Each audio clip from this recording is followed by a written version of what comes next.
Like share and subscribe. एक समय में स्वर्गलोक में सबसे बड़ा कौन के प्रश्न पर 9 ग्रहों में वाद विवाद हो गया। निर्णय के लिए सभी देवता देवराज इंद्र के पास पहुँचे और बोले, हे महाराज, आपको निर्णय करना होगा कि हम में से सबसे बड़ा कौन है। देवताओं का प्रश्न सुन इंद्र उलझन में पड़ गए। फिर उन्होंने सभी को पृथ्वी लोक के राजा विक्रमादित्य के पास चलने का सुझाव दिया।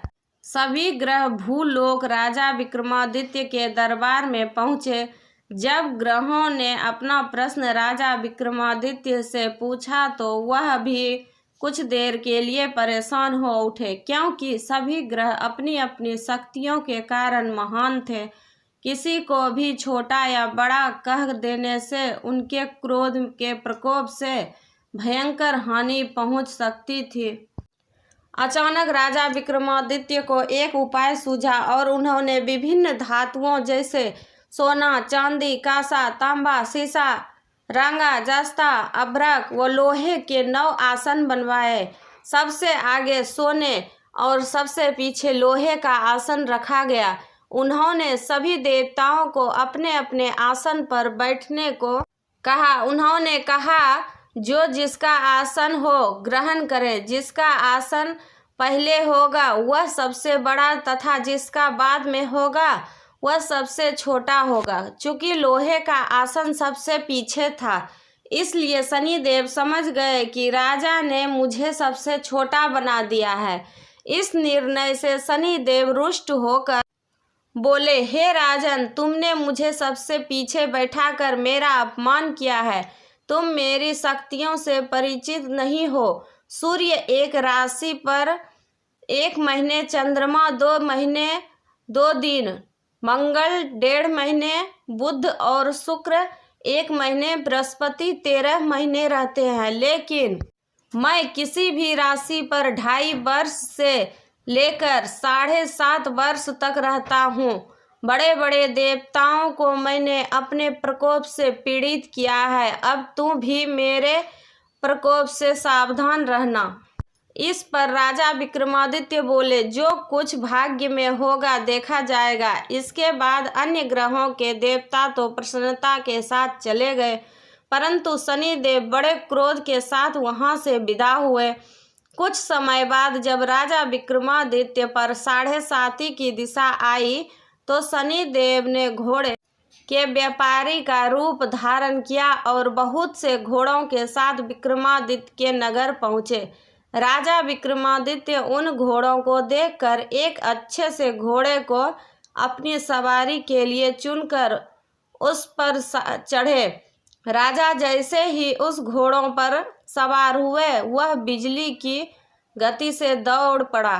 तेजी से दौड़ता हुआ घोड़ा राजा को दूर एक जंगल में ले गया और फिर वहां राजा को गिराकर गायब हो गया। राजा अपने नगर लौटने के लिए जंगल में भटकने लगा, पर उसे कोई रास्ता नहीं मिला। राजा को भूख प्यास लग आई। बहुत घूमने पर उन्हें एक चरवाहा मिला। राजा ने उससे पानी मांगा। पानी पीकर राजा ने उस चरवाहे को अपनी अंगूठी दे दी और उससे रास्ता पूछकर जंगल से निकलकर पास के नगर में चल दिया। नगर पहुंचकर राजा एक सेठ की दुकान पर बैठ गए। राजा के कुछ देर दुकान पर बैठने से सेठ की बहुत बिक्री हुई। सेठ ने राजा को भाग्यवान समझा और उसे अपने घर भोजन पर ले गया। सेठ के घर में सोने का एक हार खूंटी पर लटका हुआ था। राजा को उस कमरे में छोड़कर सेठ कुछ देर के लिए बाहर चला गया। तभी एक आश्चर्यजनक घटना घटी। राजा के देखते देखते खूंटी सोने के उस हार को निगल गई। सेठ ने जब हार गायब देखा तो उसने चोरी का संदेह राजा पर किया और अपने नौकरों से कहा कि इस परदेशी को रस्सियों से बांधकर नगर के राजा के पास ले चलो। राजा ने विक्रमादित्य से हार के बारे में पूछा तो उन्होंने बताया कि खूंटी ने हार को निगल लिया। इस पर राजा क्रोधित हुए और उन्होंने चोरी करने के अपराध में विक्रमादित्य के हाथ पांव काटने का आदेश दे दिया। सैनिकों ने राजा विक्रमादित्य के हाथ पांव काटकर उन्हें सड़क पर छोड़ दिया। कुछ दिन बाद एक तेली उन्हें उठाकर अपने घर ले गया और उसे कोल्हू पर बैठा दिया। राजा आवाज देकर बैलों को हाँकता रहता। इस तरह तेली का बैल चलता रहा और राजा को भोजन मिलता रहा। शनि के प्रकोप की 7.5 पूरी होने पर वर्षा ऋतु प्रारंभ हुई। एक रात विक्रमादित्य मेघ मल्हार गा रहा था। तभी नगर की राजकुमारी मनभावनी रथ पर सवार उस घर के पास से गुजरी। उसने मल्हार सुना तो उसे अच्छा लगा और दासी को भेजकर गाने वाले को बुला लाने को कहा। दासी लौटकर राजकुमारी को अपंग राजा के बारे में सब कुछ बता दिया। राजकुमारी उसके मेघ मल्हार से बहुत मोहित हुई और सब कुछ जानते हुए भी उसने अपंग राजा से विवाह करने का निश्चय किया। राजकुमारी ने अपने माता पिता से जब यह बात कही तो वह हैरान रह गए। उन्होंने उसे बहुत समझाया पर राजकुमारी ने अपनी जिद नहीं छोड़ी और प्राण त्याग देने का निश्चय कर लिया। आखिरकार राजा रानी को विवश होकर अपंग विक्रमादित्य से राजकुमारी का विवाह करना पड़ा। विवाह के बाद राजा विक्रमादित्य और राजकुमारी तेली के घर में रहने लगे। उसी रात स्वप्न में शनिदेव ने राजा से कहा, राजा तुमने मेरा प्रकोप देख लिया। मैंने तुम्हें अपने अपमान का दंड दिया है। राजा ने शनिदेव से क्षमा करने को कहा और प्रार्थना की, हे शनिदेव आपने जितना दुख मुझे दिया है अन्य किसी को ना देना।